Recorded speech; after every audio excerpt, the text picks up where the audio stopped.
अब स्टार्ट करते हैं अपना अगला topic which is audit working papers. बड़ा इंपॉर्टेंट टॉपिक है ऑडिट वर्किंग पेपर्स। भाई ऑडिट जब आप करते हो, जब भी आप कोई चेकिंग करते हो किसी भी भाई क्लाइंट पे जाके किसी भी हेड की चेकिंग करते हो, तो आप क्या करते हो? आप भाई वाउचर्स इकट्ठा करते हो, इनवॉइसेस देखते हो कि भाई इनवॉइसेस सही से हैं नहीं। ठीक है, तो जैसे मैं गया किसी क्लाइंट पे और मैं खर्चे का ऑडिट कर रहा हूँ। खर्चे में मैंने उठाया इलेक्ट्रिसिटी बिल के, मैं खर्चे देख रहा हूँ, इलेक्ट्रिसिटी के खर्चे देख रहा हूँ सारे के सारे। मैं इलेक्ट्रिसिटी का ऑडिट कर रहा हूँ। ठीक है, अब जब मैं इलेक्ट्रिसिटी का ऑडिट कर रहा हूँ तो मैंने इलेक्ट्रिसिटी का लेजर अकाउंट उठाया, उसमें देखे इलेक्ट्रिसिटी के कितने खर्चे थे। तो मुझे भाई क्लाइंट ने बताया कि सर इस बार हमने इलेक्ट्रिसिटी पे ना 5 लाख रुपीस खर्चा किया पूरे साल में। भाई फैक्ट्रीज में इतना खर्चा आ जाता है इलेक्ट्रिसिटी का, क्योंकि फैक्ट्रीज में बड़ी बड़ी मशीन्स चलती हैं जो इलेक्ट्रिसिटी पे काम करती हैं। फिर जो लाइट्स, फैंस, एसीज चलते हैं, ये भी काफ़ी इलेक्ट्रिसिटी को कंज्यूम करते हैं। तो कंपनीज में भाई 5 लाख रुपए, 10 लाख रुपए साल का भाई खर्चा आ जाता है। और जो बड़ी बड़ी कंपनीज होती हैं उसमें तो कई कई बार 5-5 लाख रुपए महीने का खर्चा आता है इलेक्ट्रिसिटी का। तो electricity is a very very important expense for any organisation. मैंने इलेक्ट्रिसिटी के एक्सपेंस का ऑडिट किया भाई, मैंने बहुत दिल लगा के मन से ऑडिट किया। ठीक है, मैंने सारे इनवॉइसेस, एक एक इनवॉइस देखे, मैंने ऑथराइजेशन चेक करी, मैंने सारी चीज़ें चेक करी कि भाई इलेक्ट्रिसिटी का खर्चा ठीक है या नहीं है। और भाई मैंने सारा खर्चा जो चेक किया वो इलेक्ट्रिसिटी का खर्चा बिल्कुल ठीक था। मैंने इस बात पे कंक्लूड किया कि हाँ इलेक्ट्रिसिटी का खर्चा बिल्कुल ठीक है, और मैं आगे बढ़ गया, इलेक्ट्रिसिटी का खर्चा बिल्कुल ठीक है। ठीक है, अब हुआ क्या, मैं आगे बढ़ गया, आगे बढ़ गया इन द सेंस मैं और खर्चे देखने लगा, मैं और सारा ऑडिट करने लगा, जो और सारे फाइनेंशियल स्टेटमेंट्स थे उन सबका ऑडिट करने लगा आगे बढ़ के, है ना। मैंने और सारे हेड्स देखने शुरू कर दिए। अब 15 दिन बीत गए ऑडिट के लिए। ऑडिट के जब 15 दिन बीत गए तो मेरा मैनेजर आया मेरे ऑडिट में और उसने मेरे को कहा कि चलो निखिल जी बताओ जरा, आपने किस किस हेड का ऑडिट किया? तो मैंने उससे कहा सर मैंने इलेक्ट्रिसिटी का ऑडिट किया। अच्छा, तो बताओ इलेक्ट्रिसिटी में आपने कैसे कैसे ऑडिट किया? तो मैंने उससे बताया सर इलेक्ट्रिसिटी में मैंने जो ऑडिट किया वो मैंने इनवॉइसेस उठाए इलेक्ट्रिसिटी के, और उसको देखा, मैंने देखा कि बिल सही है या नहीं, कंपनी ने पेमेंट करी है या नहीं करी। मेरे मैनेजर ने मुझे पूछा अच्छा ये बता दो जरा, इलेक्ट्रिसिटी का तो 5-10 लाख रुपए का बिल था साल का, आपने उन सारे बिल में से कौन कौन से बिल उठाए जरा बता दो। अब भाई 15 दिन बाद मुझे कहाँ याद रहेगा कि मैंने कौन कौन से बिल उठाए? मैं सोच में पड़ गया, मैं ऐसे अपनी दाढ़ी खुजलाने लगा, मैं सोच में पड़ गया मैंने कौन कौन से बिल उठाए। नहीं याद रहेगा ना भाई। हाँ ये तो याद रहेगा आपने इलेक्ट्रिसिटी का ऑडिट किया, ये तो याद रहेगा आपने इलेक्ट्रिसिटी का ऑडिट किया, आपने उसको चेकिंग करी। लेकिन जब आपसे कोई पूछेगा कि जरा बताओ कैसे चेकिंग करी, अरे बताओ कौन कौन से इनवॉइस उठाए, सारे इनवॉइस उठाना पॉसिबल नहीं है, सैंपलिंग करते हैं, टेस्ट चेकिंग करते हैं, है ना। तो कोई आपसे पूछेगा बताओ जरा कौन कौन से इनवॉइस आपने उठाए, आपने कौन कौन से बिल देखे इलेक्ट्रिसिटी का चेकिंग करने के लिए, जरा बताओ। तो आप उस समय ब्लैंक होगे, आपके पास कोई भी जवाब नहीं होगा। क्यों आपके पास जवाब नहीं होगा? क्योंकि आपको याद ही नहीं होगा। तो सोचो, जब आप 15 दिन में भूल जाओगे, क्योंकि देखो आपने इलेक्ट्रिसिटी के बाद बहुत सारे और खर्चों को ऑडिट किया होगा, आपने सैलरीज भी चेक किया होगा, आपने रिपेयर मेंटेनेंस भी चेक किया होगा, आपने लीगल एंड प्रोफेशनल भी चेक, बहुत सारे चेक करोगे, आपको याद ही नहीं रहेगा आपने क्या क्या उठाया, आपने क्या क्या चेक किया, आपको याद ही नहीं रहेगा बिल्कुल। हाँ जी, तो जरा सोचना, अगर आपको 15 दिन बाद याद नहीं रहेगा कि आपने कौन कौन से बिल उठाया और ऑडिट किया, तो मान लो 3 साल बाद किसी कोर्ट में आप खड़े हो और कोर्ट में आपको जस्टिफाई करना पड़ जाए कि निखिल जी जरा बताइए, आपने इलेक्ट्रिसिटी का इस कंपनी का ऑडिट किया था, बताइए जरा कैसे किया, क्या क्या चीजें देखी, क्या क्या चीजें सही निकली, क्या क्या चीजें गलत निकली। तो आपको लगता है कि मुझे याद होगा कुछ भी, या किसी भी ऑडिटर को याद होगा कुछ भी कि उसने क्या ऑडिट किया था, क्या स्टेप्स लिए थे ऑडिट करने के? चैट बॉक्स में बताना जरा। क्या आप प्रैक्टिकली याद रख सकते हो? क्या कोई ऑडिटर प्रैक्टिकली याद रख सकता है कि उसने क्लाइंट पे जाके क्या क्या काम किया? और क्या ऐसा हो सकता है कि उसकी मेमोरी इतनी फोटोजेनिक मेमोरी हो, इतनी शार्प मेमोरी हो कि 3-4 साल बाद भी उसे वो सारे स्टेप्स याद रहें? Is it practically possible for a auditor to remember all the audit procedure which he has done in a audit for a very long period of time? Is it practically possible? अरे भाई साल में आप 10-12 audit करते हो, 10-12 से भी ज्यादा कंपनीज का ऑडिट करते हो। क्या ये प्रैक्टिकली पॉसिबल है कि 10 की 10 कंपनी में आपने क्या क्या ऑडिट किया आपको याद रहे? हाँ, उस समय जब ऑडिट कर रहे थे तो आपको याद था, तब आपने बहुत बढ़िया प्रोसीजर लगाया, सब तब आपने सब चीजें बिल्कुल सही देखी, अपने जैसा आपने सीखा बिल्कुल वैसा देखा। लेकिन क्या ये 10 साल बाद या 5 साल बाद आपको याद रहेगा? Answer is no. आपको 10 साल बाद ये चीज याद नहीं रह सकती किसी भी कीमत पे। इसलिए जरूरी है कि ऑडिट करते हुए आप जो जो काम करो, आप सबको राइटिंग में लिख, आप सबको पेन एंड पेपर से लिख लो, आप हर स्टेप को लिख लो, आप हर सैंपल्स को लिख लो, और लिखने के बाद आप उस सैंपल को किसी फाइल में लगा दो, ताकि अगर 5 साल बाद आपको कोई भी अथॉरिटी पूछे जरा बताना इलेक्ट्रिसिटी का कौन कौन सा इनवॉइस आपने चेक किया था, आप फटाफट फाइल में से निकालो और गवर्नमेंट को दे दो कि हाँ सर देखिए ये चेक किया था हमने इतने साल बाद हमने ये चीजें चेक करी थी। तो this is the importance of working papers. Working papers क्या होता है? वर्किंग पेपर्स का मतलब है भाई, it is work done by the auditors, it is a record of work done by the auditors. Auditor ने जो काम किया उसका प्रूफ क्या है, उसका एविडेंस क्या है? Working paper. तो ऑडिटर जो भी काम करता है ना, एक ऑडिट के दौरान ऑडिटर जो भी काम करता है उसका एक वर्किंग पेपर बना देता है, जिससे प्रूव होता है कि हाँ ऑडिटर ने ये स्टेप्स उठाए, ये काम किया, और ऑडिटर बकायदा उस वर्किंग पेपर पे अपने साइन करता है, अपने इनिशियल्स करता है, ताकि प्रूव हो कि हाँ ये वर्किंग पेपर ऑडिटर ने बनाया है और ऑडिटर इस पे इस वर्किंग पेपर के थ्रू अपने ओपिनियन तक पहुंच जाए। So what is audit working paper? Audit working paper is a record, ये एक रिकॉर्ड होता है of the audit work done. जो ऑडिट का वर्क हुआ है, क्या क्या वर्क हुआ है, उसका एक रिकॉर्ड होता है ऑडिट वर्किंग पेपर। तो उज्जवल घोष आ गए हैं जी, थोड़ा सा देर से आए हैं लेकिन चलो कोई बात नहीं। Ujjwal Ghosh is present, very good Ujjwal Ghosh. तो भाई आज मैं आपके सामने ऑडिट वर्किंग पेपर का डेफिनेशन थ्योरेटिकली नहीं पढ़ाने वाला, मैं बुक नहीं खोलने वाला, मैं आज एक ऑडिट वर्किंग पेपर आप सबके सामने रख के इसे एक्सप्लेन करूंगा, तब जाके आपको प्रैक्टिकली समझ में आएगा कि ऑडिट वर्किंग पेपर आखिरकार होता क्या है। क्योंकि अगर आपने प्रैक्टिकली समझ लिया कि ऑडिट वर्किंग पेपर क्या होता है, तो थ्योरेटिकली उसे समझना बिल्कुल भी मुश्किल बात नहीं। ठीक है, तो चलो आओ, आज आपके सामने मेरा ही बनाया हुआ, देखो प्रिपेयर्ड बाय क्या लिखा है, ये मैंने ही बनाया था। जी हाँ, आज से 10 साल पहले ये वर्किंग पेपर मैंने ही बनाया था, मैंने बस इसके डेट्स चेंज कर दिए हैं, क्लाइंट का नाम छुपा दिया है, लेकिन ये मेरा ही बनाया हुआ वर्किंग पेपर है जो आज से 10 साल पहले मैंने बनाया था। तो देखो ऊपर क्या नाम लिखा है, प्रिपेयर्ड बाय, रिव्यूड बाय, ये मेरे मैनेजर का नाम है भाई। उस समय केपीएमजी में मेरे मैनेजर हुआ करते थे विवेक शब्बी। ठीक है, आज विवेक शब्बी सिंगापुर में सैमसंग कंपनी के सीएफओ हैं, फाइनेंस कंट्रोलर हैं, बहुत बड़ी पोजीशन पे हैं, सिंगापुर में है वो। तो विवेक शब्बी मेरे मैनेजर होते थे उस समय केपीएमजी में, और मैं उस समय सीनियर होता था, फ्रेश में क्वालिफाई हुआ था, मैंने वहां पर काम करना शुरू किया था।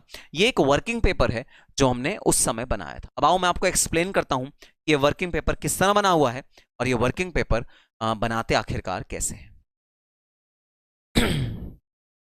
अच्छा, अनुराज कह रहा है मैंने बुलाया उसको कि आप ढूंढ रहे थे, वेरी गुड, अच्छा हुआ ना बुलाया। नालायक, इसने वादा किया था कि ये कोई भी लाइव क्लास मिस नहीं करेगा, ऐसा उज्जवल ने मुझे वादा किया था। अच्छा, वाईफाई ढूंढ रहे हो गांव में ओके, चलो भाई अब समझना ही क्या है। ठीक है भाई, मुझे ऑडिट करना है लीगल कंसल्टेंसी चार्जेस का, ये खर्चा है जो क्लाइंट के बुक्स ऑफ अकाउंट्स में। ठीक है, क्लाइंट का नाम क्या है, XYZ private limited, XYZ limited client का नाम है। आई होप आपको स्क्रीन पे पूरा दिख रहा है, हाँ जी हाँ आपको पूरा दिख रहा है। ठीक है, अगर स्क्रीन पे कुछ भी ना दिख रहा हो तो मुझे बता देना, अभी तो स्क्रीन पे सब कुछ पूरा दिख रहा है। ठीक है, सो क्लाइंट का क्या नाम है, क्लाइंट का नाम है XYZ प्राइवेट लिमिटेड, क्लाइंट का नाम है XYZ private limited. Statutory audit for the year ended 31 दिसंबर 2022। तो ये डेट वेट मैंने सब चेंज कर दिए ताकि आपको कुछ आभास ना हो कि ये पुराना वर्किंग पेपर है। ठीक है, तो हम ऐसे हेडिंग डालते हैं स्टैट्यूटरी ऑडिट, ऑडिट ऑफ, हम किस एरिया का ऑडिट कर रहे हैं, लीगल एंड कंसल्टेंसी चार्जेस। तो ये पीएनएल अकाउंट में डेबिट साइड पे एक खर्चे हैं भाई, मेरे लीगल खर्चे, जो मेरे लॉयर के खर्चे हैं, जो मैंने कोई खर्चा किया अपने लीगल एक्सपेंसेस में, कंसल्टिंग ली किसी चीज़ की, वो खर्चा किया मैंने, तो ये है लीगल एंड कंसल्टेंसी चार्जेस जिसका मैं ऑडिट करने जा रहा हूं, जिसका मैं ऑडिट शुरू कर रहा हूं। ठीक है, these are the legal and consultancy charges. अब देखो भाई, यहां आपको दिख रहा होगा ये है एक लेजर अकाउंट, एक सॉफ्टवेयर है जिसका नाम है टैली। ठीक है, टैली अकाउंटिंग सॉफ्टवेयर है और उसके अंदर अकाउंटिंग एंट्रीज लिखी जाती हैं, जैसे आपने अकाउंट्स में पढ़ी होंगी, अकाउंटिंग एंट्रीज लिखी जाती हैं। उसके बाद उसमें लेजर अकाउंट्स बनाए जाते हैं। अब देखो, आप जो लेजर अकाउंट बनाते हो ना अपने अकाउंट्स में, वो बनाते हो टी शेप में। टी शेप मतलब ये देखो ऐसे होता है। ठीक है, यहाँ पर आप लिखते हो लीगल एंड प्रोफेशनल चार्जेस, फिर यहाँ आप सारे के सारे खर्चे लिखने लगते हो, बैलेंस कैरिड फॉरवर्ड करके, जो भी कैरिड फॉरवर्ड कैरी डाउन होता है वो सब ऐसे टी फॉर्मेट में बनाते हो। जबकि रियल लाइफ में जब आपके सॉफ्टवेयर से कोई एक्सपेंस निकलता है तो वो इस तरह टी फॉर्मेट में नहीं होता, वो इस तरह के वर्टिकल फॉर्मेट में होता है। ठीक है, इस तरह के फॉर्मेट में लिखा होता है। अब मैं आपको रीड करना सिखाता हूं। ये टैली करके एक सॉफ्टवेयर है, टैली, ठीक है। हर एक सॉफ्टवेयर का ना अलग फॉर्मेट होता है ये निकालने का। ये टैली करके सॉफ्टवेयर है जिसमें से डंप निकलता है, ये एक्सपेंस का पूरा डिटेल निकलता है। अब सुनना जरा, टैली के अंदर से जो डिटेल निकलता है ना, वो इतना निकलता है। देखो जो मैं दिखा रहा हूं, मैं जो आपको हाईलाइट कर रहा हूं ना, मैं वो आपको बता रहा हूं जो टैली के अंदर से डंप निकलता है। देखना टैली के अंदर से कौन सा डंप निकलता है, कि यहां से लेकर यहां तक, बस बस बस बस बस। थोड़ा सा मैं इसको हाईलाइट कर देता हूं ताकि आपको और अच्छे से दिखे, ठीक है। ये है,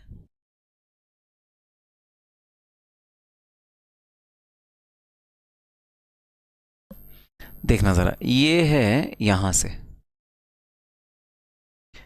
ये है यहां से, ठीक है, ये यहां तक, बस। देखना जरा, समझना मैं क्या समझाने की कोशिश कर रहा हूं, ठीक है। आप क्लाइंट के पास जाओगे और क्लाइंट के पास जाके आप क्या कहोगे, आप क्लाइंट के पास जाओगे और क्लाइंट के पास जाके कहोगे भाई मुझको लीगल कंसल्टेंसी चार्जेस का अकाउंट दे दो, लीगल कंसल्टेंसी चार्जेस का आप मेरे को अकाउंट दे दो, लीगल कंसल्टेंसी चार्जेस जितने भी आ रहे हैं ना, आप मुझे उसकी डिटेल दे दो। तो क्लाइंट आपको डिटेल निकाल के देगा। क्लाइंट जो डिटेल निकाल के देगा ना, वो ये वाली देगा जो रेड बक्से के अंदर अंदर है, जो रेड बाउंड्री के अंदर अंदर डिटेल ऐसी निकलेगी, जो टैली से आपका भाई ये वाला डिटेल निकलेगा, legal and consultancy charges, ledger account है, लेजर अकाउंट, ठीक है, लेजर लिखा हुआ है ना, लेजर अकाउंट है ये, लीगल एंड कंसल्टेंसी चार्जेस का, ठीक है, चल लेजर अकाउंट। अच्छा इसके हेड्स देखते हैं क्या है। सबसे पहले आती है डेट, ठीक है। डेट का क्या मतलब है, किस डेट को अकाउंटिंग एंट्री हुई, तो देखना अकाउंटिंग एंट्री क्या हुई, 18 फरवरी 2022, 18 फरवरी 2022 को ये अकाउंटिंग एंट्री हुई। ये लेजर अकाउंट कौन सी डेट से कौन सी डेट तक का है, 1 जनवरी 2022 से 31 दिसंबर 2022, एक साल का लेजर अकाउंट है, 12 महीने का ये लेजर अकाउंट है। 1 जनवरी 2022 से लेकर 31 दिसंबर 2022 तक का ये लेजर अकाउंट है, ठीक है, क्लाइंट ने आपको दिया। तो 18 फरवरी 2022 को आपने खर्चा किया, क्या खर्चा किया, mister Anil Ram Kumar and company, इसके नाम पे खर्चा किया, ठीक है। अब देखो क्या खर्चा किया, ये नरेशन है, ये नरेशन है। अरे मैं अकाउंट्स नहीं पढ़ा रहा, पढ़ा ऑडिट ही रहा हूं, लेकिन यहाँ पर मैं अकाउंट्स कैसे प्रेजेंट होते हैं रियल लाइफ में आपको वो समझा रहा हूं ताकि आपको ऑडिट समझ में आए, ठीक है। अब नरेशन पढ़ना, narration, invoice number 02 for legal retainership charges for the month of January to March 2022। तो भाई ये हमारे लीगल रिटेनर हैं। लीगल रिटेनर क्या होते हैं, लॉयर होते हैं जिनको हम अपने पास रखते हैं हमेशा। कोई भी हमारा नोटिस आएगा ना, लीगल नोटिस, कोई वेंडर हम पे केस ठोक देगा, कोई डेटर हम पे केस ठोक देगा, कोई क्रेडिटर हम पे केस ठोक देगा, वो जो केस ठोकेगा वो केस ये लड़ेंगे हमारे बिहाफ पे, अनिल राम कुमार एंड कंपनी। तो हमने इनको फीस पे करी है, कितने रुपए की फीस पे करी है, 27,000, 27,000 रुपीज की इनको फीस पे करी है। इसका मतलब 3 महीने का है ना, जनवरी फरवरी मार्च, इसका मतलब 9,000 रुपए पर मंथ ही हमसे चार्ज कर रहे हैं लीगल फीस हमारे केसेस लड़ने के लिए। बताओ ट्रांजैक्शन समझ में आई, तो जरा चैट बॉक्स में लिख दो यस।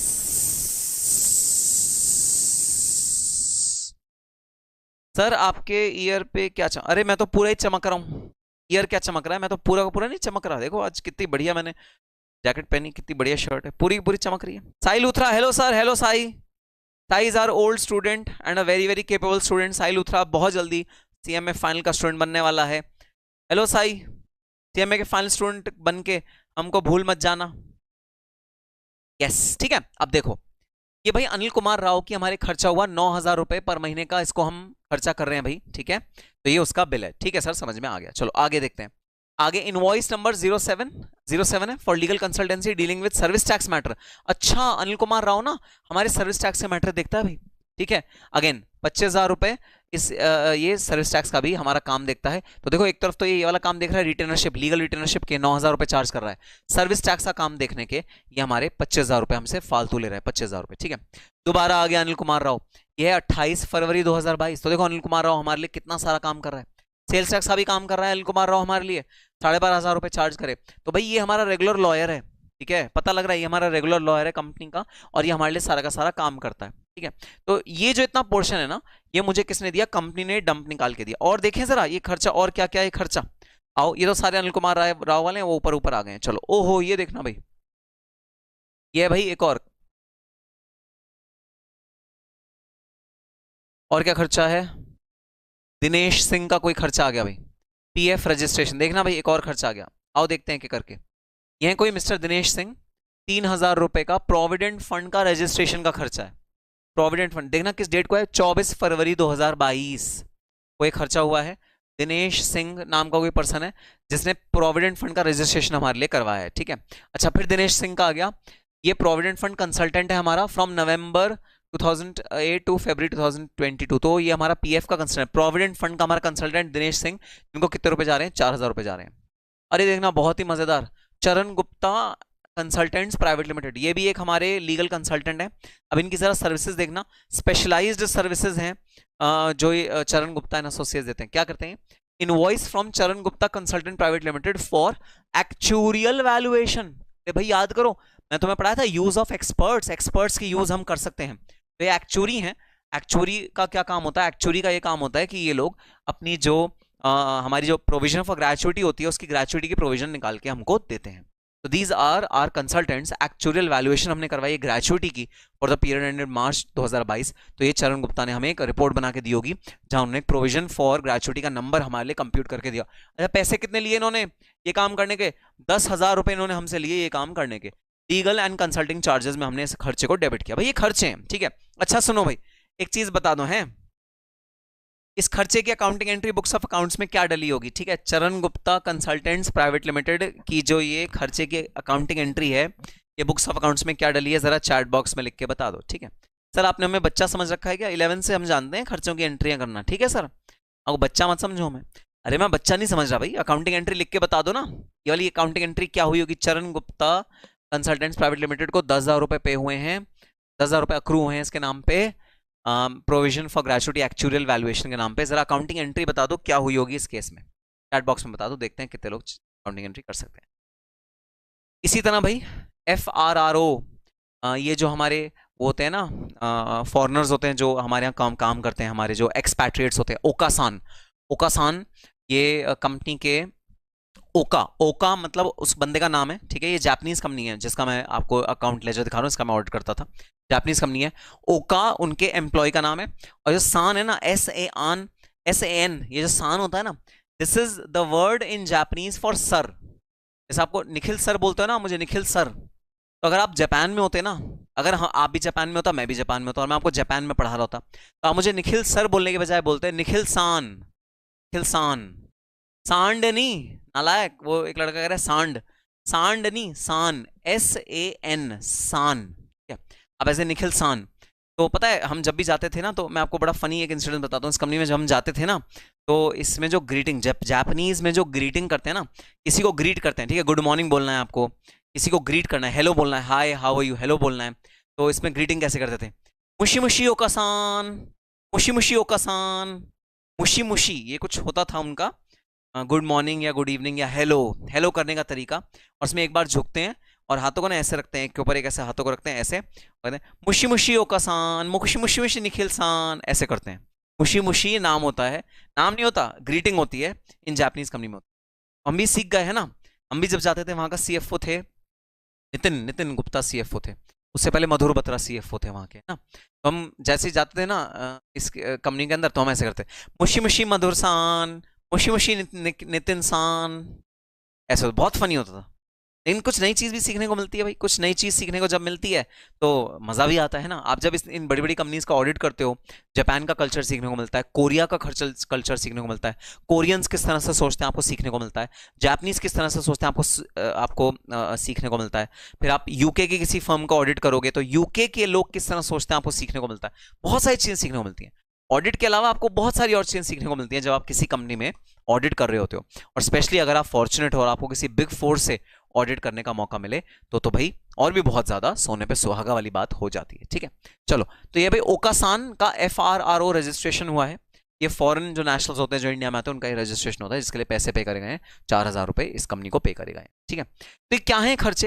ये सारे खर्चे हैं भाई लीगल एंड प्रोफेशनल एक्सपेंसेस के खर्चे। अब देखो ये बड़ा खास खर्चा है भाई, ये ऑडिट का खर्चा, ऑडिट फीस का खर्चा। BSRN को is the Indian name for KPMG। तो जो KPMG फर्म है ना, क्योंकि वो इंडिया में अपने नाम से ऑडिट करना उसे परमिटेड नहीं है, क्योंकि इंडिया में ऑडिट करने के लिए ना आप इंडियन फर्म होनी चाहिए। अगर आप इंडिया में ऑडिट करना चाहते हो तो आप इंडियन फर्म होनी चाहिए, बाहर की किसी फर्म को इंडिया में ऑडिट करने की परमिशन नहीं है। तो KPMG ने क्या किया? KPMG ने एक इंडियन फर्म को एक्वायर कर लिया और उसके नाम से ऑडिट कर रही है इंडिया में, जिसका नाम है Bharat S Raut, BSRN company, इसका नाम है Bharat S Raut and company, ठीक है। सो यह provision for tax audit fees for the month of March 22, audit की फीस है जो अक्रू करी गई है इस वाले मंथ के लिए, ठीक है।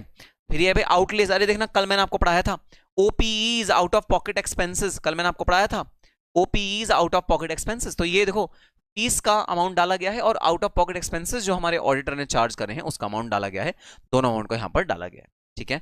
सो ये है ऑडिट की फीस। तो इस तरह से भाई लीगल एंड प्रोफेशनल का ये पूरा का पूरा लेजर अकाउंट हमको दिया गया है। देखो इस legal and professional ledger account का टोटल क्या है, इस लीगल एंड प्रोफेशनल के अकाउंट का टोटल है ये करीबन 11 लाख रुपए, 12 लाख रुपए हमारे लीगल एंड प्रोफेशनल में हमारे पूरे आए हैं, ठीक है। अब देखो क्लाइंट क्या करेगा, मैं बता रहा हूं, अब आते हैं असली ऑडिट पे, ठीक है। बता देखना जरा क्लाइंट क्या करेगा। क्लाइंट आपको यहां से लेकर यहां तक का पूरा लेजर अकाउंट अपने बुक्स ऑफ अकाउंट से निकाल के दे देगा। क्लाइंट क्या करेगा, क्लाइंट आपको ये पूरा का पूरा लेजर अकाउंट अपने बुक्स ऑफ अकाउंट से निकाल के दे देगा, जो मैंने रेड के अंदर किया है वो निकाल के आपको दे देगा, एक्सेल फॉर्मेट में ऐसे ही देगा।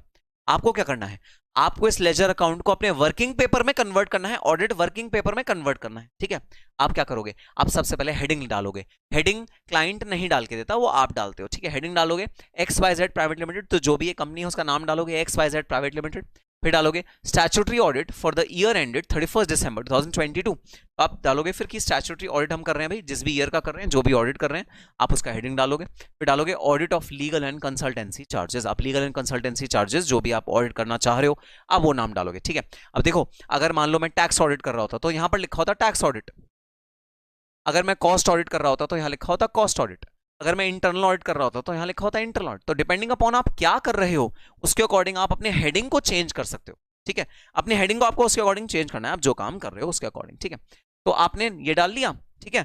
फिर आपने अपना नाम लिख दिया, क्योंकि ये कौन बना रहा है, आप बना रहे हो, आप ऑडिटर बना रहे हो। प्रिपेयर्ड बाय, कौन बना रहा है ये वो यहां पर लिखना जरूरी है। मैंने कल भी आपको बताया था कि भाई आप जैसे जो भी आपका नाम है आप वो लिखोगे, जो भी जिसने भी ये ऑडिट वर्किंग पेपर प्रिपेयर किया है तो मैंने अपना नाम लिख दिया प्रिपेयर्ड बाय निखिल गुप्ता, निखिल गुप्ता ने प्रिपेयर किया। रिव्यूड बाय विवेक शब्बी, विवेक शब्बी भाई मैनेजर है डेजिग्नेशन में, ठीक है, केपीएमजी में, और निखिल गुप्ता सीनियर हुआ करते थे उस समय में केपीएमजी में। तो हमने अपना अपना नाम लिख दिया है इस वर्किंग पेपर में।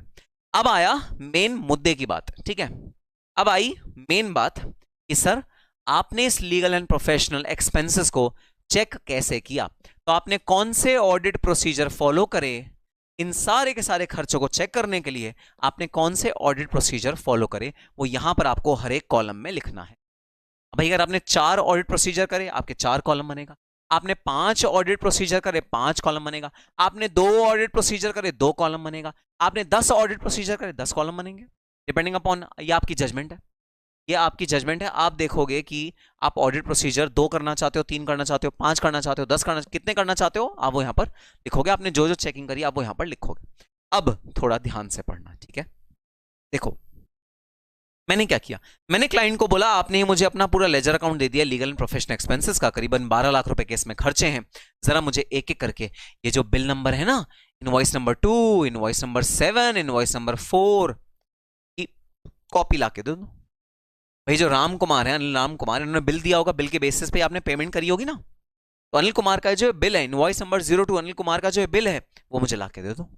तो ये आपको कंपनी क्या करेगी, कंपनी आपको सारे बिल अनिल कुमार राव के और जो भी नीचे BSRN को के सारे बिल, GST लगे हुए पक्के बिल, कच्चे बिल नहीं भाई, कच्चे बिल नहीं, ठीक है। कच्चा बिल क्या होता है, कच्चा बिल मतलब ऐसे एक व्हाइट पेपर पे ऊपर लिखा है अनिल कुमार राव और नीचे लिख दिया कंसल्टेंसी चार्जेस ₹27,000 और ऐसे करके साइन कर दिया, कच्चा बिल है, कच्चा बिल, कच्चा बिल नहीं, पक्का बिल। पक्का बिल का मतलब उसमें रजिस्ट्रेशन नंबर लिखा होना चाहिए, उसमें GST रजिस्ट्रेशन नंबर लिखा होना चाहिए, उसमें पैन लिखा होना चाहिए, नाम लिखा होना चाहिए, अनिल कुमार राव किसके नाम ये इशू हो रहा है, ये कंपनी XYZ लिमिटेड, उसके नाम भाई ये इनवॉइस इशू हो रहा है, उस कंपनी का नाम लिखा होना चाहिए, क्या सर्विसेज दिए वो लिखे होने चाहिए, अमाउंट लिखा होना चाहिए, GST का अमाउंट ऐड होना चाहिए, टोटल अमाउंट होना चाहिए, पूरा डिटेल। पक्का बिल चाहिए, पक्का बिल, कच्चा बिल नहीं, पक्का बिल।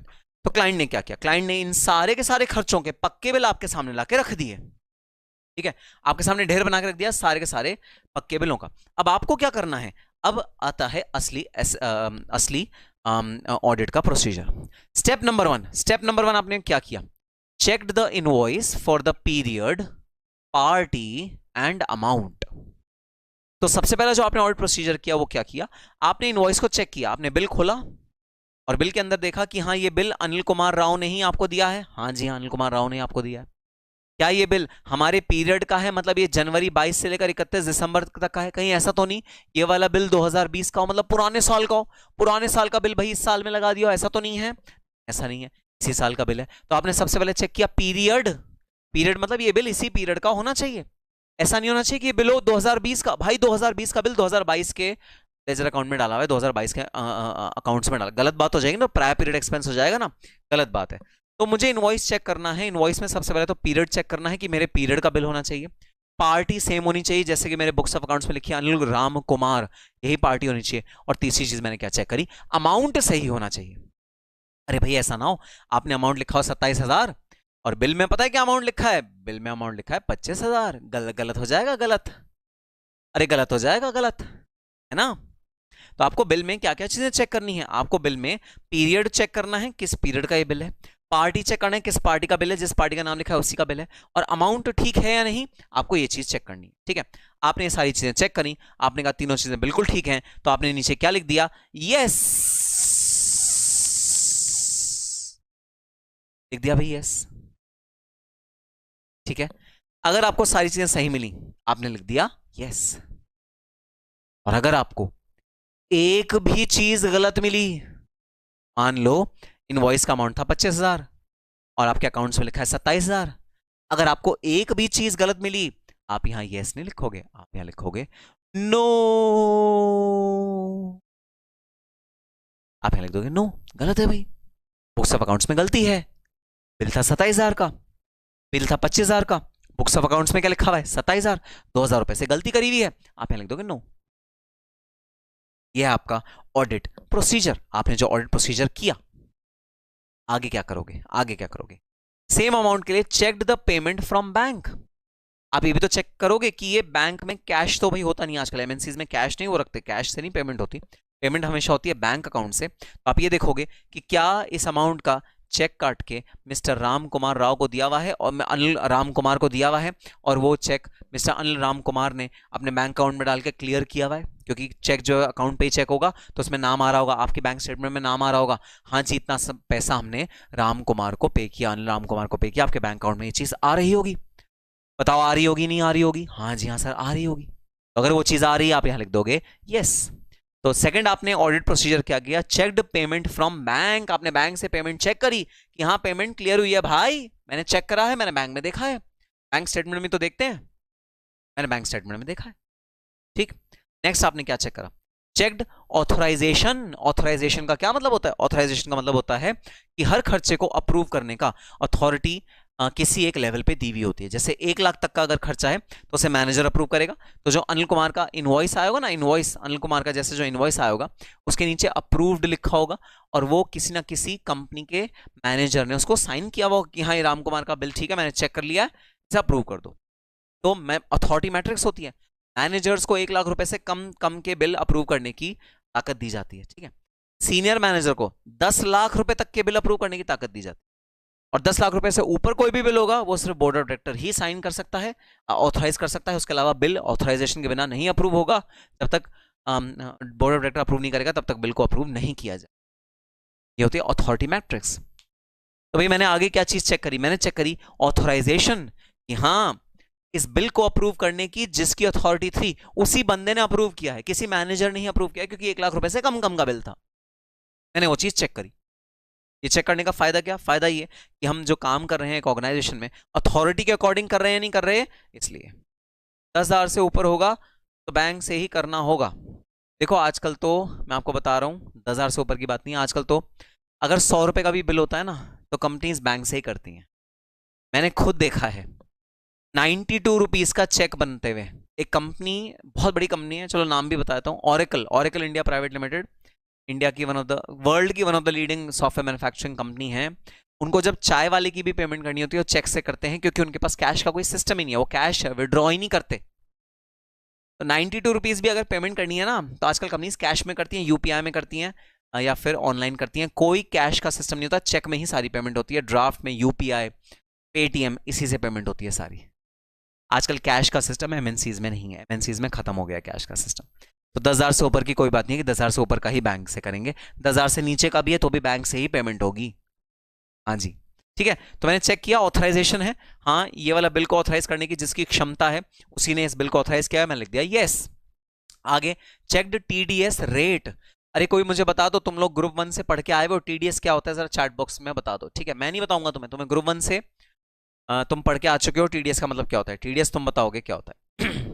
92 यूपीए कर देते, चेक क्यों दिया, चेक इसलिए दिया क्योंकि उस समय यूपीआई इतना पॉपुलर नहीं होता था, उस समय पेटीएम वेटीएम इतना पॉपुलर नहीं होता था, पेटीएम तो अभी 5 साल से पॉपुलर होने शुरू हुए हैं ना, उससे पहले तो भाई चेक ही चलते थे या फिर कैश चलता था, कैश एमएनसीज यूज नहीं करती थी।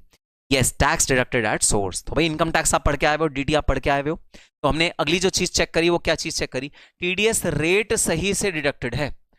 हमारा जो ये बिल है 25,000, ठीक है, लीगल एंड प्रोफेशनल एक्सपेंसेस का बिल है। अब मैं एक और टेस्ट लेता हूं तुम लोगों का, क्योंकि तुम लोगों ने ऑलरेडी डीटीआईटी पढ़ा हुआ है, और नालायक मेरी नाक रख लेना, मेरी नाक मत कटवाना। किस सेक्शन में टीडीएस कटेगा लीगल एंड प्रोफेशनल, ये जो 27,000 रुपीज का खर्चा है, किस सेक्शन में टीडीएस कटेगा, और अगर टीडीएस का रेट बता दो तो और भी सोने पे सुहागा। चलो सेक्शन बता दो, रेट छोड़ो, सेक्शन बता दो, किस सेक्शन में टीडीएस का रेट कटेगा, टीडीएस किस सेक्शन में कटेगा, लीगल एंड प्रोफेशनल है, ठीक है। तो मैंने क्या चीज चेक करी, मैंने चेक कर लिया कि टीडीएस रेट भाई सही से काटा हुआ है या नहीं काटा हुआ, मैंने उधर लिख दिया यस या नो। टीडीएस रेट जब मैंने बोला तो मैंने सेक्शन भी उसके अंदर चेक कर दिया। सेक्शन बता दो, टीडीएस किस सेक्शन में कटता है लीगल एंड प्रोफेशनल एक्सपेंसेस में। देखते हैं किसको मेरा पढ़ाया हुआ टीडीएस थोड़ा बहुत कुंजम कुंजम, very good, brilliant Ujjwal Ghosh, brilliant. 194J में टीडीएस कटता है, ठीक है, so that is where TDS is deducted, ठीक है। तो आपने क्या किया, आपने खर्चा उठाया, ठीक है, आपने खर्चा उठाया और उस खर्चे पे आपने ये वाले ऑडिट प्रोसीजर्स कर दिए और आपने यहां लिख दिया यस यस यस यस। फिर आपने क्या किया, आपने अगला खर्चा उठाया, अगला खर्चा उठाया और सब में आपने लिख दिया यस यस यस यस। फिर क्या किया आपने, ऐसे ही आपने सारे के सारे खर्चे उठाए, आपने सारे के सारे खर्चे उठाए और सारे खर्चों में आपने ये 4 स्टेप्स लगाए ऑडिट को खत्म करने के लिए, ऑडिट प्रोसीजर को पूरा करने के लिए, और इस तरह से आपने पूरा का पूरा अकाउंट हेड ऑडिट कर डाला। अब सुनो करना क्या है, करना ये है, आपको इस वाले ऑडिट वर्किंग पेपर का, ये बन गया आपका ऑडिट वर्किंग पेपर, ठीक है, ये था एक लेजर अकाउंट, आपने उस लेजर अकाउंट को कन्वर्ट कर दिया इनटू ऑडिट वर्किंग पेपर। अब आपको क्या करना है, आपको इस ऑडिट वर्किंग पेपर का निकालना है प्रिंट आउट, प्यारा सा प्रिंट आउट निकालना है सफेद पेपर पे और उसे फाइल में अटैच कर देना है। आपका ऑडिट वर्किंग पेपर हो गया कंप्लीट। हाँ, अटैच करने से पहले आपको यहां पर अपना साइन जरूर करना है। जो भी ऑडिट वर्किंग पेपर का प्रिंट आउट निकालोगे ना, आपको प्रिंट आउट पे यहां पर साइन जरूर करना है और डेट जरूर डालनी है कि आपने ऑडिट वर्किंग पेपर कब बनाया। तो मैंने डेट डाल दी 8 जनवरी 2023 को मैंने ऑडिट वर्किंग पेपर बनाया, तो 8 जनवरी 2023 का ऑडिट वर्किंग पेपर आपने साइन किया, प्रिंट आउट निकाला और अपनी फाइल में रख दिया। This is known as working paper. अब बताओ जरा, आज से 10 साल क्या 50 साल बाद, आज से 50 साल बाद जब मेरे बिल्कुल सफेद बाल आ जाएंगे, ठीक है, अभी तो मैं तुम्हारी उम्र का ही हूं है ना, मेरे बिल्कुल सफेद बाल आ जाएंगे, ठीक है, 50 साल बाद मेरे सफेद बाल कैसे आएंगे, नहीं बता दोगे। आज से 70 साल बाद, ठीक है, 70 साल बाद जब मेरे एकदम सफेद बाल आ जाएंगे, एकदम बुढ़ा हो जाऊंगा मैं, है ना, मेरे दांत वांत सब निकल आएंगे और मैं कैसे तुमसे बात करूंगा, मैं खाना कैसे खाऊंगा, ऐसे सारे दांत मेरे अंदर होंगे, सुनने की शक्ति कमजोर हो गई होगी, चश्मा लगाया हुआ होगा मैंने और मैं एकदम बूढ़ा हो चुका हूँ। और तब तुम मेरे से पूछना के, ठीक है, फाइल में लगा हुआ है पेपर, ठीक है, तब तुम मेरे से पूछना कि निखिल सर बताइए, आपने आज से 70 साल पहले 70 इयर्स बैक आपने एक ऑडिट किया था, जो ऑडिट था इस कंपनी का और उसमें आपने लीगल एंड प्रोफेशनल एक्सपेंसेस का ऑडिट किया था, निखिल सर बताइए जरा आपने उसमें क्या क्या स्टेप्स करे थे, ठीक है, तुम लोग मेरे से पूछोगे तो मैं कहूंगा, तो मैं सबसे कहूंगा है मैंने ऐसा कोई ऑडिट भी किया था, मैं ऑडिट करता था क्या, क्योंकि याददाश्त तो जा चुकी होगी है ना, मैं ऑडिट करता था क्या, ऐसा कुछ करता था मैं, मुझे तो याद भी नहीं है, मुझे तो वो ऑडिट भी नहीं याद, मुझे तो कंपनी का नाम भी नहीं याद होगा। लेकिन अगर ये फाइल तुम्हारे हाथ में लग गई, अगर ये फाइल तुम्हारे हाथ में लग गई तो जरा बता दो एग्जैक्टली मैंने क्या क्या किया था। क्या तुम्हें अपने आप पता लग जाएगा, भले ही मुझे याद हो या ना हो, चैट बॉक्स में लिख दो यस। क्या तुम्हें एग्जैक्टली पता लग जाएगा मैंने इस लीगल एंड प्रोफेशनल को चेकिंग कैसे करी थी, मैंने क्या क्या एट्रीब्यूट्स चेक करे थे, मैंने ऑडिट प्रोसीजर क्या क्या लगाए थे, किसने मेरा काम रिव्यू किया था, किसने बनाया था, क्या तुम्हें एग्जैक्टली पता लग जाएगा ऑडिट कैसे हुआ था, मैं चाहे हूं चाहे ना हूं, क्या एकदम पता लग जाएगा बढ़िया तरीके से? बताओ जरा, चैट बॉक्स में लिख दो अगर तुम कहते हो हाँ सर पता लग जाएगा हमको कि आपने क्या क्या ऑडिट के प्रोसीजर किए थे। चैट बॉक्स में लिख दो सर।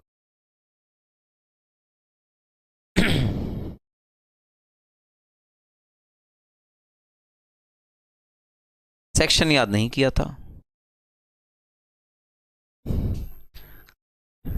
आप तो बहुत कलर करके आए हो। नहीं जी नहीं, मैं कोई कलर वलर नहीं करता। अरे मेरी एज और तुम्हारी एज में कितना सा फर्क है, तुम भी क्या कलर करते हो हैं? मैं कैसे कलर करती हूँ? मेरे नेचुरल ब्लैक हेयर है, मेरे नेचुरल ब्लैक हेयर, एक भी सफेद बाल नहीं है, क्योंकि मेरी और तुम्हारी एज में डिफरेंस नहीं है। उल्टा मैं 6 महीने छोटा हूँ तुमसे, बड़ा होने का तो सवाल ही नहीं उठता। नालायक, आप कलर करके आए हो। ये उज्जवल घोष का मैं पकड़े पीटूंगा मैं, कलर वलर नहीं करता मैं, नालायक एकदम। यस सर, तो सिंगिंग करते थे। हाँ मैं कहूंगा मैं तो सिंगर था भाई, मैं ऑडिटर कब था, बिल्कुल मुझे तो ये भी नहीं याद होगा। हाँ सर पता लग जाएगा, वेरी गुड। 10 साल का फर्क है। अच्छा तुम 10 साल बड़े हो मेरे से? हाँ ठीक है, तो मैं अंकल कहना शुरू कर देता हूँ तुमको। नालायक, कोई 10 साल का फर्क नहीं है, हमारी और मेरी एज में 6 महीने का फर्क होगा बस, इससे ज्यादा फर्क नहीं है। नालायक। ठीक है भाई, बात समझ में आई? So this is known as audit working paper. अब आप जिंदगी में कभी नहीं भूल सकते, मैं एग्जाम तक तो दूर की बात आपसे कह रहा हूं, मैं आपसे वादा कर रहा हूं, आप कोशिश करो भूलने की। ठीक है, आप कोशिश करो भूलने की कि ऑडिट वर्किंग पेपर क्या होता है। आप कोशिश करो भूलने की, हिम्मत है, मजाल है कि आपके ब्रेन में ऑडिट वर्किंग पेपर आप भूलने की भूल जाओ, ऐसा मजाल है? इम्पॉसिबल। मैंने आपको एक ऑडिट वर्किंग पेपर बना के दिखा दिया, पूरा का पूरा ऑडिट वर्किंग पेपर कैसे बनाते हैं मैं बना के दिखा दिया। मजाल है, आप भूलने की कोशिश करो, आप प्रण लो मुझे ऑडिट वर्किंग पेपर भूलना है, भूलना है, भूलना है, भूलना है, मुझे ऑडिट वर्किंग पेपर नहीं याद रखना, नहीं याद रखना, नहीं याद रखना, मुझे भूलना है, भूलना है। या प्रण ले लो, फिर भी मैं गारंटी के साथ कह रहा हूं आपको ऑडिट वर्किंग पेपर कभी नहीं भूल पाओगे आपके ऑडिट वर्किंग पेपर आखिरकार होता क्या है, क्योंकि मैंने प्रैक्टिकली एक ऑडिट वर्किंग पेपर बना के आपके सामने दिखा दिया है।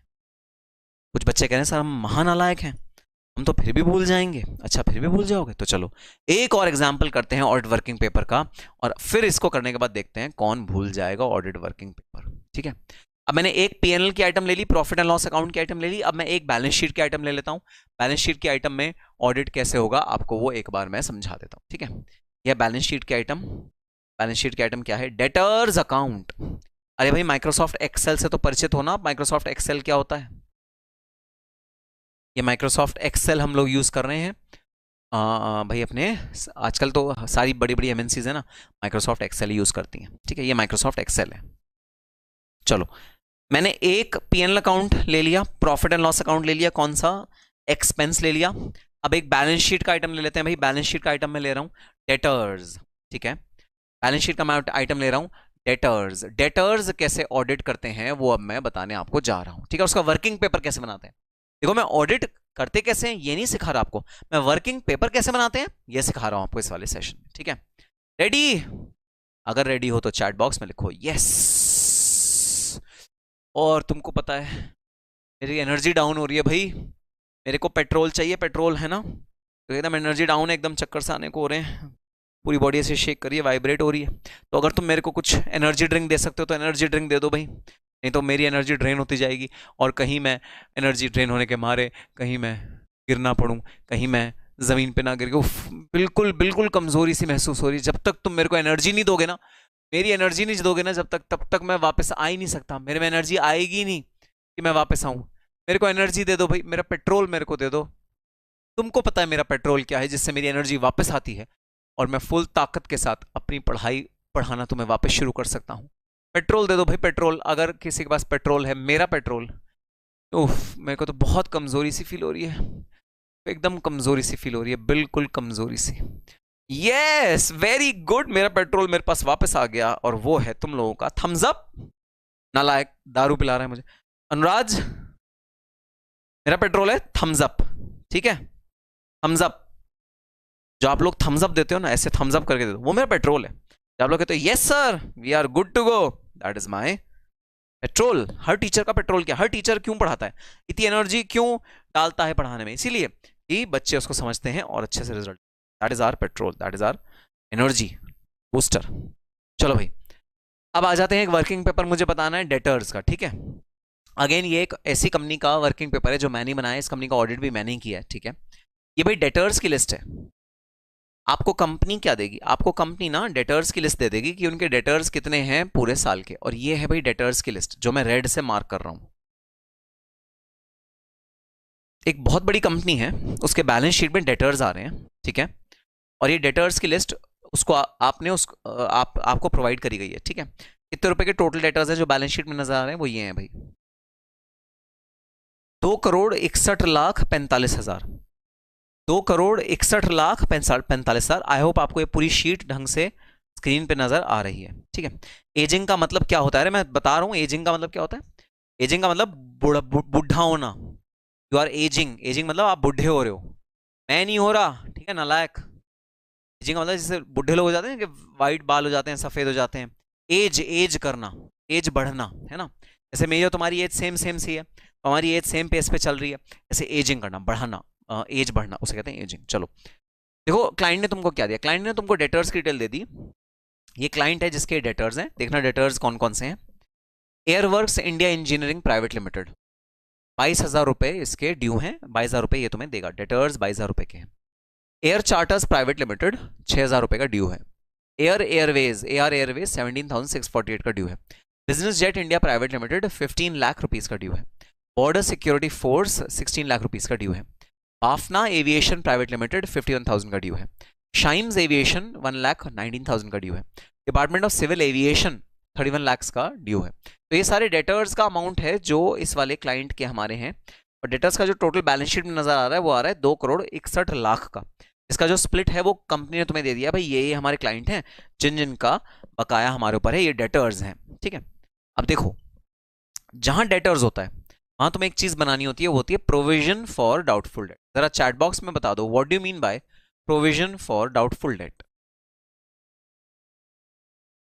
What do you mean by provision for doubtful date.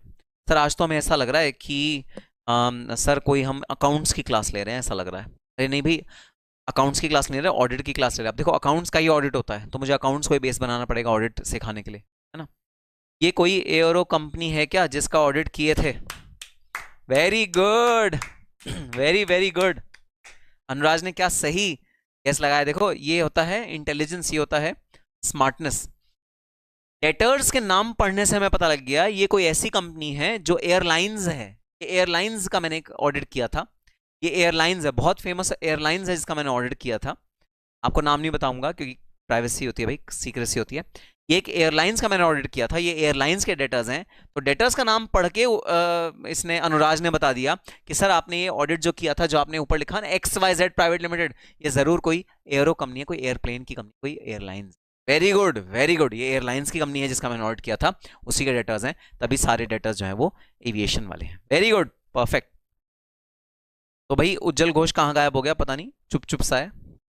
Provision बनाना कि ये हो सकता है कंफर्म नहीं, डाउटफुल डेट्स होगा ये नहीं। Yes, very good very good. तो प्रोविजन फॉर डाउटफुल डेट होता है ये बनाना कि इसमें से कौन से लोगों का पैसा हमें नहीं आएगा वापस, ठीक है।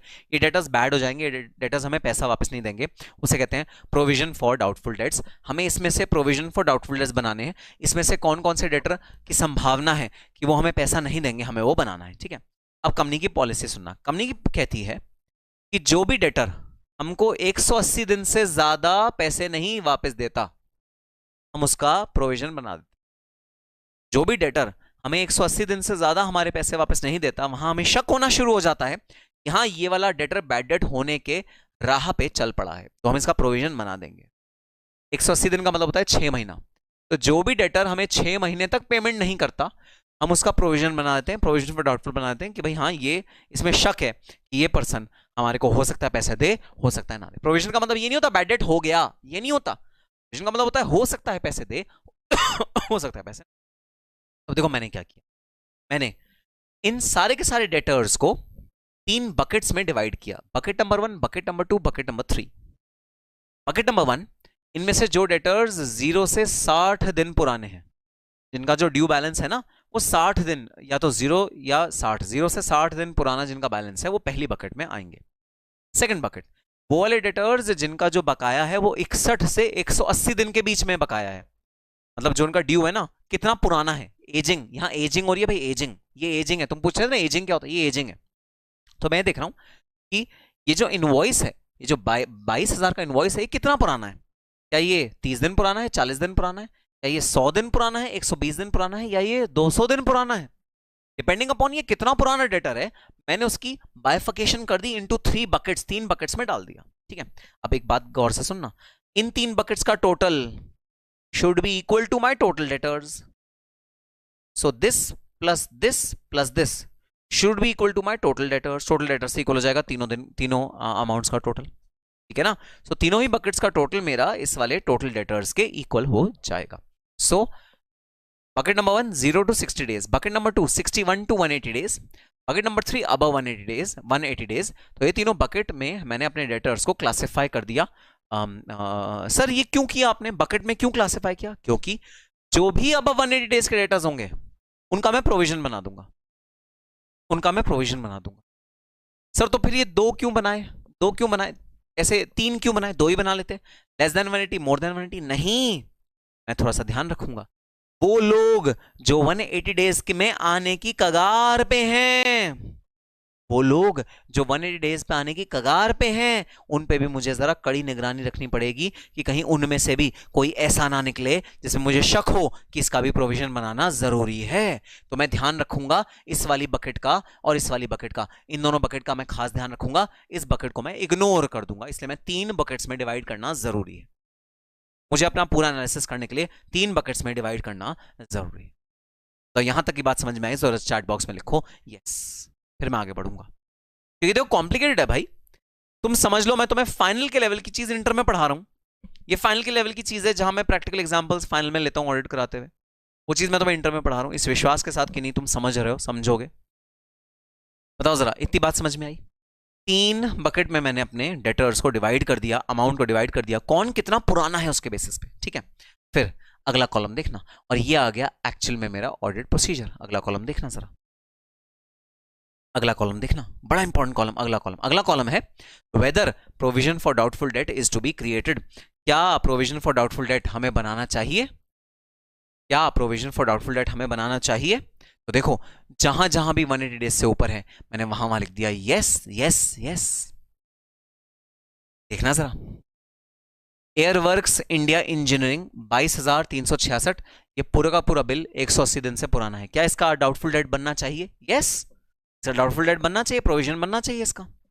आगे चलना, एयर चार्टर्स प्राइवेट लिमिटेड 6,000 का बिल है, ये 60 से 180 दिन के बीच बीच में है, क्या इसका डेट बनना चाहिए? नो, इसका प्रोविजन फॉर डेट नहीं बनना चाहिए, ब्लैंक छोड़ दिया मैंने।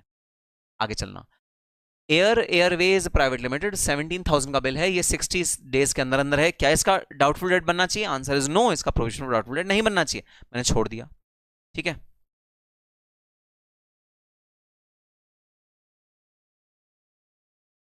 ठीक है, फिर business jet India private limited पूरा का पूरा 15 लाख रुपए 180 डेज से ऊपर का ड्यू है, क्या इस पे प्रोविजन फॉर डाउटफुल बनना चाहिए? यस सर, इसके प्रोविजन बनना चाहिए, मैंने यस लिख दिया। Border security force BSF air win 1,65,000 रुपए का और 16,58,000 रुपए का बिल है, ठीक है। अच्छा सर ऐसा कैसे हो सकता है, 16,58,000 रुपए का पूरा डेटर है, लेकिन इसमें से 10 लाख रुपए 60 दिन से कम है, 72,000 रुपीज 61 से 180 डेज के बीच में है, और अब 180 4,96,000। सर ये 3 पार्ट्स में डिवाइडेड कैसे है, ये नहीं समझ में आया। आओ देखो जरा, मैं थोड़ा सा एक्सप्लेन करता हूँ। आओ देखो, एक टिपिकल केस बताता हूँ, बड़ा इंटरेस्टिंग सा केस है, देखना जरा केस।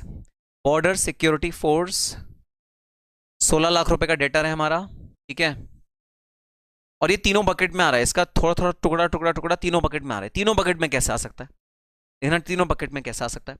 तो 16 लाख का टोटल डेटर है, 16,58,000, ठीक है। इसमें से 10 लाख रुपीज 60 डेज के अंदर अंदर वाली बकेट में है, 61 से 180 में 72,000 रुपीज है, 4,96,000 180 डेज से ऊपर वाले में है। इसका क्या मतलब हुआ, इसका मतलब हुआ ये जो 16 लाख रुपए टोटल डेटर्स है, ये मल्टीपल इनवॉइसेस से मिलकर बना है, इसके बहुत सारे इनवॉइसेस थे जो ड्यू हैं, जो इसने हमें पेमेंट नहीं करे, हमने इसे पे इनवॉइस रेज करा, इसने हमें पेमेंट नहीं करी, ठीक है। अब उसमें से कुछ इनवॉइसेस तो 60 दिन के अंदर अंदर वाले हैं, कुछ इनवॉइसेस 61 से 180 डेज पुराने हैं, और 4 लाख के इनवॉइसेस 180 दिन से भी ज्यादा के पुराने हैं। तो अब तुम लोग चैट बॉक्स में बताओगे, ठीक है, तुम लोग चैट बॉक्स में बताओगे प्रोविजन फॉर डाउटफुल डेट किस अमाउंट का बनना चाहिए, पूरे 16 लाख का या इन तीनों में से किसी एक अमाउंट का। प्रोविजन फॉर डाउटफुल डेट किस अमाउंट का बनना चाहिए, पूरे 16 लाख का या इन तीनों में से किसी एक अमाउंट का। प्रोविजन फॉर डाउटफुल डेट किस अमाउंट का बनना चाहिए? वेरी गुड आंसर बाय उज्जवल घोष, इस वाले अमाउंट का बनना चाहिए जो 180 डेज से ऊपर है। तो जो भी 180 डेज से ऊपर ड्यू है मुझे तो प्रोविजन उसका बनाना है, सारे का थोड़ी बनाना है। तो मैंने जो ये डेटर था मेरा बॉर्डर सिक्योरिटी फोर्स, इसका 496 का मैंने 496 का पूरा प्रोविजन फॉर डाउटफुल डेट बना दिया। मैंने कहा भाई इसका डाउटफुल डेट बना दो, और इसका डाउटफुल डेट नहीं बनाया, इसका डाउटफुल डेट नहीं बताया, क्योंकि ये दोनों रीसेंट इनवॉइसेस हैं, ये तो अभी के फ्रेश इनवॉइसेस हैं, ठीक है। इसी तरह मैंने पूरा का पूरा वर्किंग पेपर बना डाला, ठीक है। अब एक खास बात देखना, खास बात देखना, खास बात है यहां पर राजस्थान,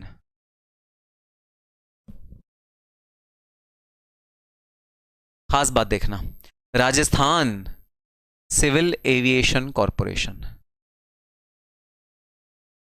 देखना Rajasthan civil aviation corporation limited. और एक और देखना भाई, एक और देखना steel authority of India limited SAIL, आपने सुना होगा नवरत्नाज में इसका नाम है, महारत्ना है ये, सेल SAIL, PSU है, पब्लिक सेक्टर अंडरटेकिंग है। 2 डेटर है मेरे, हैं देखना 2 डेटर हैं, कौन कौन से हैं?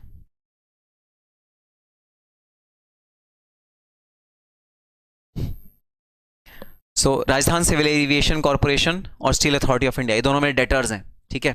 अमाउंट देखना 35,000 रुपए, 2,59,314 रुपीज, ये दोनों 180 डेज से ज्यादा ड्यू हैं, ये दोनों 6 महीने से ज्यादा ड्यू हैं, 180 डेज से ज्यादा ड्यू हैं दोनों ही अमाउंट। अब सुनना, डिस्पाइट ऑफ द फैक्ट कि ये 180 डेज से ज्यादा ड्यू हैं, मैंने प्रोविजन फॉर डाउटफुल डेट में लिखा है नो सर, ये क्या आपने घोटाला किया, ये क्या आपने गड़बड़ी करी सर, कुछ समझ में नहीं आया सर, ऐसा आपने क्यों किया, क्यों किया सर, ऐसा आपने क्यों किया सर, ये तो 180 डेज से ज्यादा पे ड्यू है, फिर भी आपने लिखा नो, इस पे प्रोविजन फॉर डाउटफुल डेट नहीं बनना चाहिए, क्यों सर, ऐसा भेदभाव क्यों सर, ऐसा भेदभाव आपने क्यों किया, ऐसा भेदभाव आपने क्यों किया? इसका रीजन मैंने आगे लिखा, रीजन मैंने यहीं पर लिख दिया भाई, नो कॉमा PSU है, ये PSU का मतलब है पब्लिक सेक्टर अंडरटेकिंग, और पब्लिक सेक्टर अंडरटेकिंग में कई बार पेमेंट आने में देर हो जाती है, ये कोई बड़ी बात नहीं है, देर हो जाती है, अप्रूवल प्रोसेस लंबा होता है, फॉलोअप्स करने होते हैं, देर हो जाती है। सेकेंडली, इनके जो टर्म्स है ना, कॉन्ट्रैक्ट में जो टर्म्स डिफाइंड है वो यही डिफाइंड है कि हम लेट पेमेंट ही करेंगे। एक तो टर्म्स में लिखा है, इनके साथ जो कॉन्ट्रैक्ट है, इनके साथ जो अग्रीमेंट हुआ है उसमें ये बात लिखी है। दूसरी बात, ये दोनों ही PSU हैं, और PSU में पैसे आने की टेंशन नहीं, बैड डेट नहीं हो सकता PSU में, ना PSU का बैड डेट नहीं हो सकता, ये PSU कभी बंद नहीं हो सकती, PSU तो गवर्नमेंट की बैकिंग होती है उसमें, तो PSU का कभी भी बैड डेट नहीं हो सकता, PSU कभी भी बंद नहीं हो सकती, PSU के पास कभी भी भाई दिवालिया घोषित हो गई PSU, ऐसा नहीं हो सकता। इस वजह से अगर PSU का बैलेंस 180 डेज से ज्यादा भी ड्यू है तो भी मैं इसमें प्रोविजन नहीं बना रहा भाई। मेरे केस में मैंने यहां लिख दिया, मैंने प्रोविजन क्यों नहीं बनाया। कल को अगर मैं कोर्ट में खड़ा हूं, मुकदमा लड़ रहा हूं, ठीक है, कोर्ट में जज साहब काला कोट पहने हुए मेरे सामने खड़े हैं और मेरे से पूछ रहे हैं, अरे मिस्टर निखिल गुप्ता जरा बताइए 180 डेज से ज्यादा का अमाउंट था 35,000, 2,59,000, आपने प्रोविजन फॉर डाउटफुल डेट क्यों नहीं बनवाया इन दोनों पार्टीज का, जरा बताइए मिस्टर निखिल गुप्ता। और सपोज ये पूरा वर्किंग पेपर मेरे पास नहीं है, मैंने नहीं बनाया, तो क्या मुझे याद आएगा कि मेरा लॉजिक क्या था कि मैंने क्यों नहीं बनाया? क्या मुझे याद आएगा? आंसर इज नो, मुझे कुछ याद नहीं आने वाला। आज से 3 साल बाद, 3 साल बाद ये मैंने प्रोविजन फॉर डाउटफुल डेट क्यों नहीं बनाया था, कुछ याद नहीं आने वाला। जरूरी है मेरे लिए यहां पर लिखना कि मैंने प्रोविजन फॉर डाउटफुल डेट क्यों नहीं बनाया।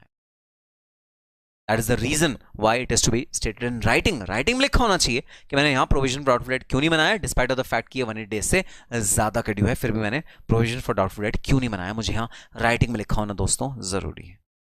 And this is by far the significance of audit working papers.